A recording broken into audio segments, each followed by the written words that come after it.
Milwaukee's M12 M-Spector inspection camera.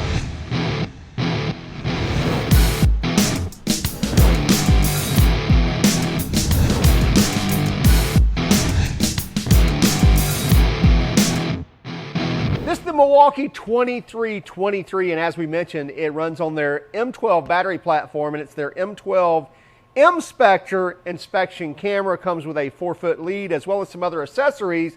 Let's go ahead and dive in and take a look at the features on this, and then we'll come back and we'll talk about pricing, about warranty, and what we feel about it. We have the Milwaukee 2323, which is the M12 M-Spector, and let's get this out of here. So you see we kind of get the whole kit with an M12 battery and the M-Spector, and a little bag of goodies. We'll go over that here in one moment. So we get an M12 only charger, get a 2.0 2 amp hour M12 battery, as I mentioned, a bag of goodies there, some accessories. We'll go over that here in a moment. And we get the M12 M-Spector. Now this is actually called the M-Spector 360 inspection camera. So we get pretty much a bore scope with a 4-foot lead on this, and obviously a camera on the end here. Runs on the M12 12-volt battery, and also the screen here can be widescreen sideways, or it can go vertical depending on how you want it or how you are angled. Almost do 360 degrees. So you can set the screen however you want to. You can also rotate the screen, or actually rotate the image. We'll show that here in a moment. Also control the light on this as well, and then we have some different attachments. We'll go over that here in one moment. So power the unit up, just hit the power button, hold that down, and that's going to power the unit up. You see right now we have the light on, and if I want to turn that light off, I can just hit the power button momentarily, and you see it tells me the light percentage. So right now it's that was at 0, now it's at 25%, now it's at 50%. Hit it again, I'm at 75%, and then again at 100%. So I have 4 different light settings in addition to off. So there's 0, 25, 50, 75, and 100. So I can adjust the light intensity, and then as I mentioned, I can also rotate that screen. So not only can I rotate it here, but I can also right here with a button push that 180, then back to 0. And if I turned it vertical, again, rotate it. So depending on what you're wanting to see and how you're wanting to see it, because if you put this in a hole in the wall, sometimes that image is rotated different than the way you're wanting to see it. Now if I wanted to take a picture, I could easily just hit the picture button here, and that's going to snap a picture and save it. If I wanted to take a video, hit the video button, and it's going to record. You see again it's recording, and then hit it again, and that's going to stop and save that. Now if I want to go into the gallery to actually see those images, I can just hit that middle button, and now once I'm in this gallery, these secondary icons here on these buttons and up here are now going to be into play. So now if I wanted to play this, I could hit the play button and play it, and if I wanted to stop it, I could hit that, and if I wanted to actually delete that, I can hit the trash can button and delete that. Go to the next image, go here, say okay. So it says I have to hit that twice. There we go, and so now it deletes that. Hit the gallery button again, and now I'm back to our live image. If I look here to the right of the tool, on the right hand side of the screen, there's a little rubber door here. If I open that up, that's our micro SD card, so that's where all your images are going to be saved. And so if you want to pull that out, put it in your computer, you can do that. But that's where your images are going to be saved to. You can take that out and again move that as you need it. As we mentioned on the inspection camera, get a full 4 feet, so we're 4 feet right to there from the camera, so full 4 feet in length. So whether you're going up a wall or up an intake manifold or somewhere in a door, whatever you're needing to see, You've got 4 foot of length to do that. So we know we get the 4 foot lead on the actual scope or the inspection camera. And then as far as the size of this camera, you're looking at right at 400 thousandths. So less than a ½ inch, so a tenth less than a ½ inch. And then if you want to look at the kind of the length of the body of the main camera, right at 1.625 inches, so 1 5/8 of an inch for the length of the hard spot of this camera. But again, as far as width goes or diameter, it's only 4/10 of an inch, which is much smaller than any spark plug hole to actually fit in, or any hole in a piece of drywall or something like that. And we'll run it down the wall over here. So right now, let's give us some light, a little more light. There we go. So you can see we're looking down our metal building wall, and a lot of dirt there on the wood. If I want to flip that image, again, I can.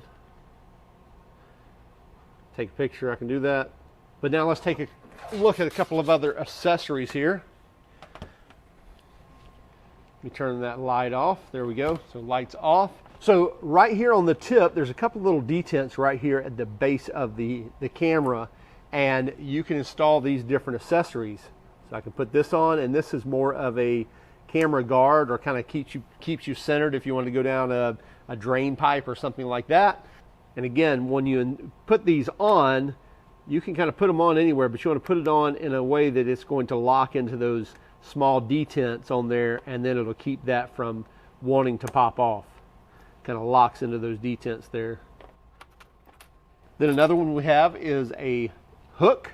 So if you had something down in the hole and you wanted to retrieve a set of keys or something like that, where you could look down and then hook onto that and then be able to pull that out, you could do that with that hook.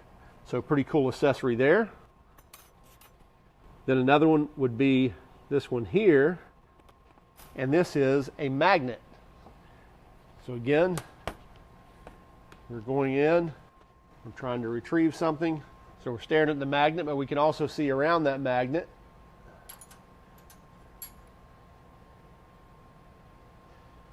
Grab our Milwaukee wrench. So that's pretty cool, because you look at that and you think, well, that's cool that we're on the end of the camera, but we won't be able to see around it. And actually, you can see pretty well around that magnet. So you get a pretty good peripheral around the magnet, and then the magnet is direct on, where you can go in and say, okay, I'm going to grab that and pull that nut we just dropped down the intake manifold out of the cylinder. And then I think the question's probably going to be asked most, because how do we look sideways? Does it have a sideways facing camera? And the answer is no, but we do have a 45-degree mirror that does the same thing. So now we've got a little mirror there, that now our image, we can look right down that wall.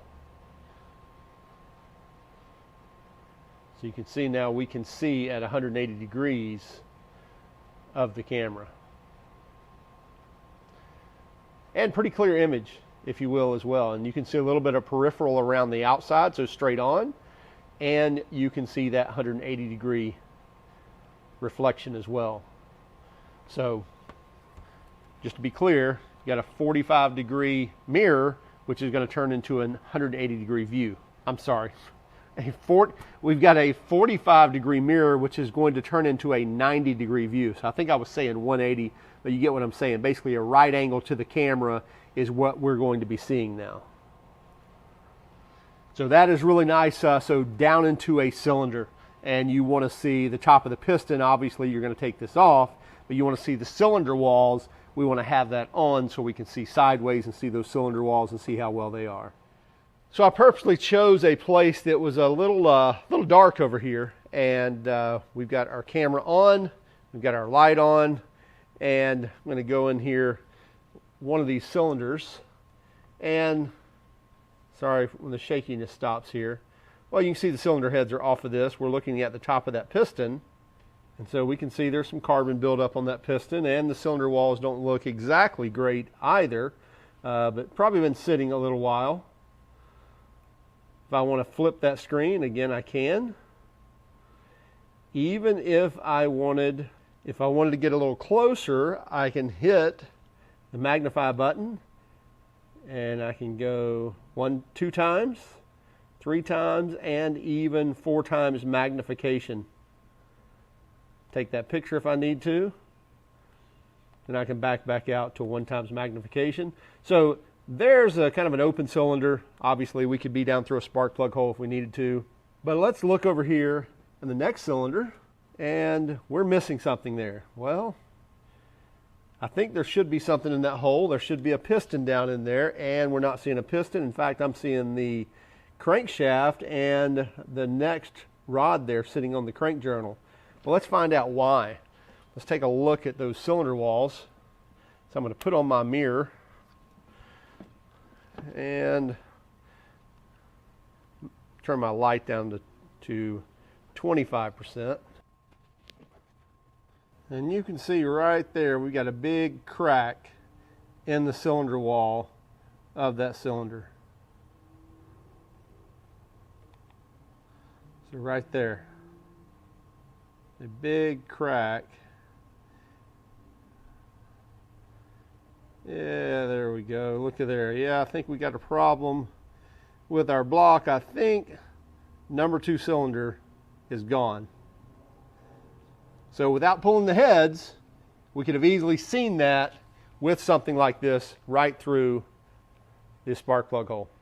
Well, this is a great camera with a lot of features, and we definitely like the hooks, the magnet, as well as the 90-degree mirror where we can see basically a 90-degree angle from the camera, so you can see the cylinder walls rather than the cylinder piston tops. Or if you're looking up a wall, you can see the actual wall side or the inside of the wall rather than up the wall cavity or wherever you're looking in there, as well as the ability to rotate and even zoom in and zoom out as well. Those are all pretty cool features. You got the micro SD card that you can save to, and the the rotating screen as well, so you can digitally rotate that screen or you can manually turn it to the best position that works for you as well. You get a nice 4-foot lead, a small 40 or 400 thousandths or 4/10 of an inch as far as diameter on the lens itself, so that's going to fit in some pretty tight spaces. However, let me caution you as a mechanic before you buy something like this, which obviously it would work well for you. And by the way, the price on this is $229 all in for the kit. It comes with the single 2 amp hour battery, the M12 charger, the case, and the M-Spector camera with the accessories. Is only $229, comes with a 5-year warranty. So not a bad deal, but as a mechanic, you may want to hold off, because actually we just went to a show a week or 2 ago, and we actually saw the mechanics version of this, which is coming with a lot smaller camera, a lot smaller lead, as well as you'll have a 180-degree camera. So no mirror needed. You'll actually have an LED light and a camera lens on the side at 90 degrees, as well as straight out as well. So really cool inspection camera, bore scope, meant specifically for the mechanic. So again, you may want to hold off and wait for that one to come out, which I believe is going to be another couple of months. So stay tuned on that. We'll be sure to get it in our hands and review it as well. But as far as the M-Spector, this is a great tool. We love it. Again, at $229, that's not a bad deal all in. So check it out for yourselves. Also keep track of us on Instagram, Facebook, Twitter, and even TikTok. And if you don't mind, would you hit that like and subscribe button if you haven't done so already? And by all means, if you hated our video, well, then give us a thumbs down. But would you let us know in the comments why? Have a great day and keep smiling.